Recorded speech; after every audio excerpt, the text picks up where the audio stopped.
नहमदु व नुसल्ली अला रसूलिहिल करीम अम्मा बाद फ़अऊज़ु बिल्लाहि मिनश्शैतानिर्रजीम बिस्मिल्लाहिर्रहमानिर्रहीम। मैं हूँ Amtur Rahman advance Islamic grooming Karachi Pakistan से। अस्सलामु अलैकुम व रहमतुल्लाहि व बरकातुहू। अब दुरूद शरीफ पढ़ लीजिए। हदीस शरीफ की क्लास स्टार्ट हो रही है। अल्लाहुम्मा सल्ली अला मुहम्मद व अला आलि मुहम्मद कमा सल्लैता अला इब्राहीम व अला आलि इब्राहीम इन्नका हमीदुम मजीद। अल्लाहुम्मा बारिक अला मुहम्मद व अला आलि मुहम्मद कमा बारकता अला इब्राहीम व अला आलि इब्राहीम इन्नका हमीदुम मजीद। सबसे पहले हमारी जो आज की जो हदीसें हैं वो दो हदीसें हैं। सबसे पहली हदीस की तिलावत का आगाज़ कर रहे हैं। अद्दुनिया सिजनुल मुमिन व जन्नतुल काफिर। अद्दुनिया सिजनुल मुमिन व जन्नतुल काफिर कि दुनिया क्या है? अद्दुनिया दुनिया सिजनुल यानी कि जेल है, अलमुमिन मोमिन के लिए, व जन्नतुल जन्नत जन्नत है, अल काफिर काफिर के लिए। इसका क्या तर्जुमा हुआ कि दुनिया मोमिन के लिए कैद खाना है, मोमिन के लिए जेल है, और काफिर की वो जन्नत है। अब यानी कि इसकी तफसीर क्या होगी कि दुनिया में मोमिन के लिए रहना ऐसे ही अजाब है, ऐसे ही मुश्किल है, ऐसे ही परेशानी है, ऐसे ही तकलीफ़ है, ऐसे ही आजमाइश है जैसे कि एक जेली जो जेल के अंदर रहता है, या किसी इंसान को, आज़ाद इंसान को जेल के अंदर डाल दिया जाए और आप उसके सामने बिरयानी दें, रोज़ दें और पिज़्ज़ा दें और कहें कि लो खाओ और तुम ये करो, और आपको उसको बहुत नरम गर्म बेड दें और उसको रहने के लिए, सहने के लिए हर आसाइश दें, लेकिन वो कहेगा नहीं, मुझे आज़ादी दे दें आप, मुझे ये चीज़ें अच्छी नहीं लग रही हैं। तो इसी तरह मोमिन के लिए ये दुनिया ऐसे ही है, इतनी ही कलरफुल है, इतनी ही ब्यूटीफुल है, इतनी ही ग्लैमरस है। तो इसके अंदर उसके लिए आजमाइश है, उसके लिए परेशानी है, उसके लिए तकलीफ़ है। वो किस तरीके से खुश हो सकता है? क्योंकि उसकी निगाह जो है वो आखिरत के ऊपर लगी होनी चाहिए, उसकी निगाह अल्लाह पर लगी होनी चाहिए, और उसकी निगाह जो है वो जन्नत की तरफ लगी होनी चाहिए, जन्नत की नेमतों की तरफ लगी होनी चाहिए, जन्नत के आमाल बनाने की तरफ लगी होनी चाहिए।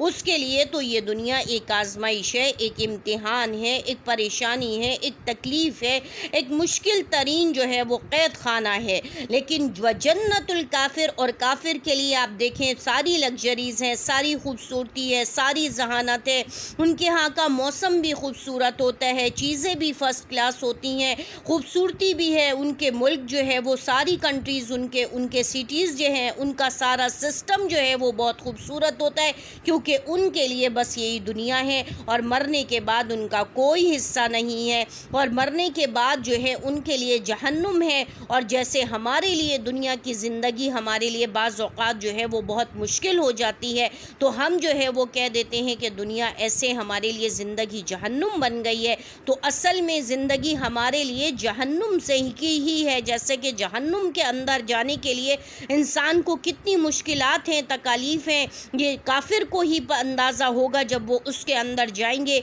अभी तो हम दुनिया के अंदर रह रहे हैं, तो दुनिया की मुश्किलात को समझ के हम कहते हैं कि हम जहन्नुम में हैं, लेकिन ये कोई जहन्नुम नहीं है। इससे बढ़कर जहन्नुम जो है वो काफिरों के लिए अल्लाह ने तैयार की है, और उनके लिए दुनिया के अंदर तमाम लग्जरीज़ दी हैं। तो और दुनिया के अंदर जो तमाम खूबसूरती है, जो हुस्न है, असल में वो मुसलमान के लिए नहीं है, असल में वो मोमिन के लिए नहीं है, वो तो काफिर के लिए है। और काफिरों के लिए बस यहीं तक है, जैसे ही उनकी आँख बंद होगी उनकी ये जन्नत ख़त्म हो जाएगी और फिर वो जहन्नुम के अंदर चले जाएंगे। लेकिन मुसलमान के लिए और मोमिन के लिए जैसे ही आँख बंद होगी तो वो जन्नत के बागात में होगा और जन्नत की नेमतों के अंदर होगा, और दुनिया की इस मुश्किलात और इस मुश्किल ज़िंदगी से वो निजात पा जाएगा।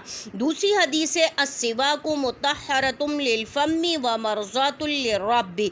अस्सिवाकु मुतहहरतुम लिलफम्मि व मरज़ातुल लिरब्बि। अस्सिवाकु मुतहहरतुम लिलफम्मि व मरज़ातुल लिरब्बि कि मिसवाक क्या है? मुँह को पाक करती है। अस्सिवाक मतलब मिसवाक, मुतहहरतुम पाक करना है, तहरा युतहिरु का मतलब है पाक करना। फम कहते हैं अरबी में जो है वो मुंह को कहते हैं। व मरज़ात रज़ा से है कि अल्लाह की रज़ा है, ले रब्बी यानी कि रब की तरफ है, कि मिसवाक से जो पाकी हासिल की जाती है, मुंह को साफ़ किया जाता है, पाक किया जाता है, तो मुंह से खुशबू आती है और उससे अल्लाह की रज़ा हासिल होती है, अल्लाह ताला खुश होते हैं। کیونکہ اللہ جمیل و یحب الجمال، کہ اللہ خوبصورت ہیں اور خوبصورتی کو پسند کرتے ہیں۔ تو مسواک کے ذریعے جو نماز پڑھی جاتی ہے وہ 70 گنا اس ثواب میں زیادہ ہوتی ہے جو غیر مسواک کے ساتھ نماز پڑھی جاتی ہے۔ مسواک کے اوپر بہت ساری چیزیں ہیں، اس کے اوپر میں ایک الگ سے لیکچر اپلوڈ کروں گی، اس کے بارے میں آپ کو بتاؤں گی۔ اس کے علاوہ مسواک جو ہے اس کے ذریعے آپ جو ہے وہ پاکی کس طریقے حاصل کر سکتے ہیں، کہ نبی کریم صلی اللہ علیہ وسلم کا آخری وقت تک حضرت عائشہ سے کہا کہ میرے منہ کے میں مسواک کرتی رہے، مسواک کرتی رہے۔ مسواک کے بہت سارے فوائد ہیں، جن میں ایک سب سے بڑا اور مین بہت موٹا فائدہ آپ کو بتا رہی ہوں کہ مسواک کرنے والے کو مرتے وقت کلمہ طیبہ ضرور نصیب ہوتا ہے، اور وہ خود بخود بغیر کسی کی تلقین کے اور تاکید کے وہ خود بخود جو ہے وہ جاتے وقت دنیا سے کلمہ طیبہ پڑھتا ہوا دنیا سے جاتا ہے۔ اس کے اور بھی بہت سارے فوائد ہیں، انشاءاللہ وہ ہم ڈیٹیل کے ساتھ بتائیں گے۔ اور اس کے علاوہ آپ لوگوں سے یہ کہنا تھا کہ ویڈیو کو زیادہ سے زیادہ لائک کریں، شیئر کریں، اور جو ہے وہ ویڈیو کو چینل کو سبسکرائب کریں۔ یہ آپ کے لیے ہی ہم اتنی محنتیں کرتے ہیں، یہ آپ لوگوں تک دین پہنچا رہے ہیں، تو ہماری ان محنتوں میں آپ بھی ہمارے ساتھ رہیے اور ہماری مدد کیجیے، ہمارے لیے دعائیں کیجیے، اور ہمیں دعا کیجیے کہ اللہ ہمیں اس پر استقامت دے اور ہماری اس کوشش اور کاوش کو قبول و مقبول فرما لے۔ وآخر دعوانا الحمد للہ رب العالمین۔ السلام علیکم ورحمۃ اللہ وبرکاتہ۔